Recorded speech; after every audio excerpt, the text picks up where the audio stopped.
ये जो आपको किला दिखाई दे रहा है, ये राजा फतेह सिंह ने बनवाया था इसे। अगर आपको मेरे कैमरे में अगर दिखाई दे रहा होगा कि अभी मैं समुद्र तल से कितनी ऊंची पे हूँ, या फिर कह सकते हैं कि मैं यहाँ के स्थल से कितनी ऊंचाई पे।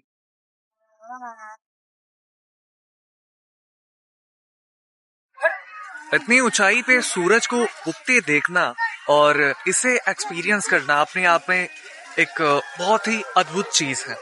यहाँ पे मैं एक्सपीरियंस कर रहा हूँ, मैं बता नहीं सकता कि इसे एक्सपीरियंस करना कितनी बड़ी बात है, जो कि मैं बहुत खुश नसीब हूँ कि मुझे ये मौका मिल रहा है और मैं देख रहा हूँ ये खूबसूरत सूरज को निकलते हुए।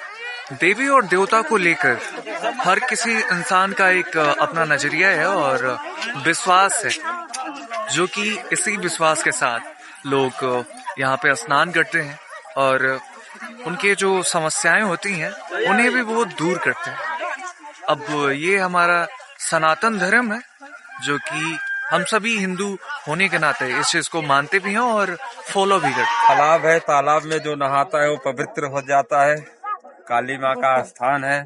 मैं भी समझा था इस पे पहुँच नहीं पाऊंगा, यहाँ तक पाँव विकलांग होते हुए चढ़ के चले आए हैं। अच्छा, इसकी जो ऊंचाई है वो कितनी है? ये ऊंचाई इसकी होगी कम से कम 1200 मीटर के ऊपर। 1200-1500 मीटर की लगभग है ऊंचाई। तो आसान है? बहुत गाढ़ है, मगर चढ़ने के लिए आसान ही हो गया। और ये दुधिया तालाब है, यहाँ से लोग पवित्र होते हैं।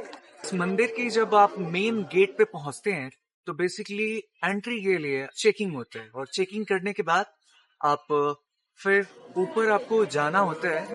तो हमारी जो कहानी है वो कहानी है पावागढ़, एक पावन धाम की।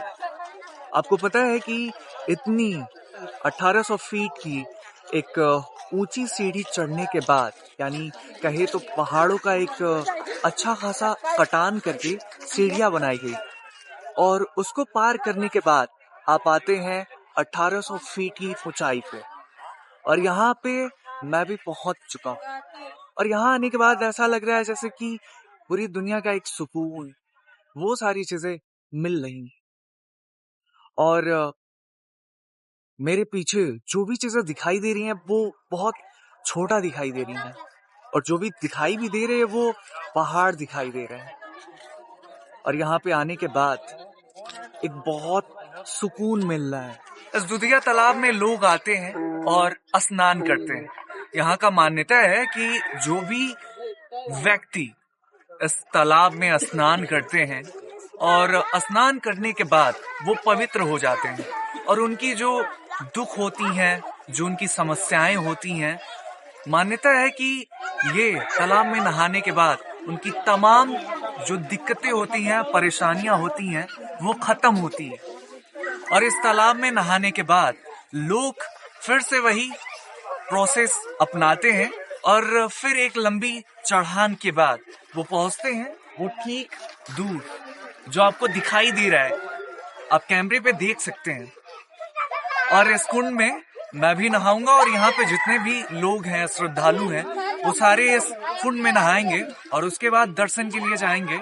अभी इस मंदिर का और ज्यादा निर्माण कार्य अभी बाकी है, और ज्यादा इस पे डेवलपमेंट का काम कर रही है, और जो डेवलपमेंट करता है वो यहाँ की गुजरात सरकार, ये जो मंदिर का जो ट्रस्ट है वो संभालती है। और अभी भी यहाँ आपको दिखाई दे रहा होगा ये सारे वर्क अभी चल रहे हैं मंदिर के।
या आपको ऊंचाई दिखाई दे रहा है, और ये छोटे छोटे से घर आपको दिखाई दे रहे होंगे, खेत दिखाई दे रहे होंगे, और ये सबसे ज्यादा वो आपको रोड दिखाई दे रहा है, टेढ़ा मेढ़ा सा वहां पे दिखाई दे रहा है।